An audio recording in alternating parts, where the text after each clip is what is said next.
Aujourd'hui, petite vidéo dans les moissons. Voilà, on est en train de moissonner l'orge et ça s'annonce plutôt bon, j'ai l'impression. On verra bien.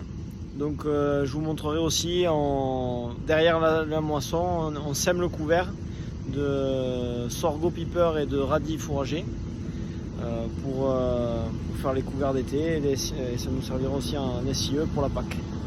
Donc je vais vous montrer un peu tout ça de la cabine. Donc voilà dans la moissonneuse. Donc la coupe. Donc elle fait 7,60 m. Donc l'orge là, au moniteur il nous annonce 80 quintaux. Voilà. Donc c'est la fin de la journée, c'est compliqué à filmer mes journées parce que c'est assez pris, c'est des périodes assez pris. Voilà. Assez prises. Donc pour expliquer un petit peu voilà, les réglages, donc il y a la vitesse rotor, c'est ce qui sépare le grain de la paille avec l'écartement du contrebatteur. Ensuite c'est tout ce qui est séparé, enfin la paille sort et ensuite il y a des grilles avec du vent qui font un triage. Donc en bas c'est les pertes, les cônes là, donc j'ai très peu de pertes. Après bien sûr qu'il faut aller regarder derrière la moissonneuse pour voir si le grain a bien été séparé. Donc voilà. Voilà, ça c'est une orge Siran que j'ai semé en direct derrière le maïs que j'avais l'année dernière du maïs dry. Donc voilà, plutôt satisfait. L'année dernière j'avais fait 55 quintaux de maïs dry, c'était pas fabuleux. J'avais semé en direct. Mais par contre c'était le souci c'était la sécheresse qui avait fait sur la floraison là, ça l'a fait cramer et voilà.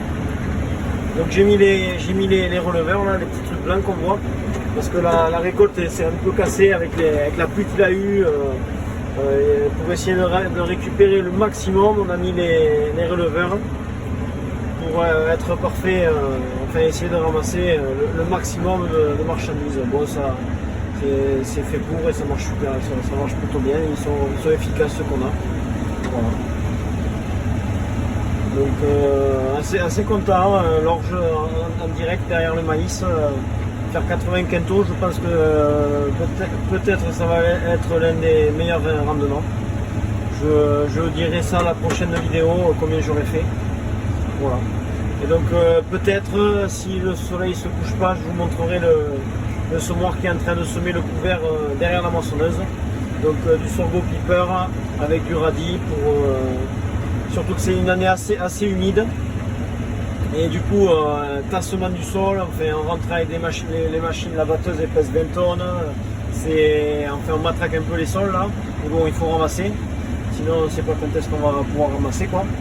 Donc on matraque un peu les sols et le fait de semer le couvert là, avec en plus la pluie qui est annoncée, une petite pluie et puis la fraîcheur qui est présente là cette année dans les sols, je vais réussir mon couvert pour sûr, surtout le sorgho qui lui faut très peu d'eau pour sortir et qui viendra me retravailler ça un petit peu en surface là pour diminuer ce tassement et ensuite je ressèmerai mon autre couvert de seigle pour du soja et du maïs semence pour l'année prochaine. Voilà. Donc voilà. On est en train de semer avec le 750A. Semoir direct à disque derrière la batteuse. Voilà, je vais terminer cette vidéo le soir. Donc on peut voir le semi-direct derrière. Voilà. On va tourner jusqu'à qu'on puisse plus pour essayer de rentrer le maximum de récolte le plus vite possible. Donc voilà. Et je vous ferai une suite un peu de découvert, des cultures de printemps après. Voilà. Et si je peux, je ferai d'autres vidéos pendant les moissons. Après c'est des périodes assez tendues, donc beaucoup de travail entre tout à gérer. Et j'essaierai de vous faire quelques vidéos. À bientôt.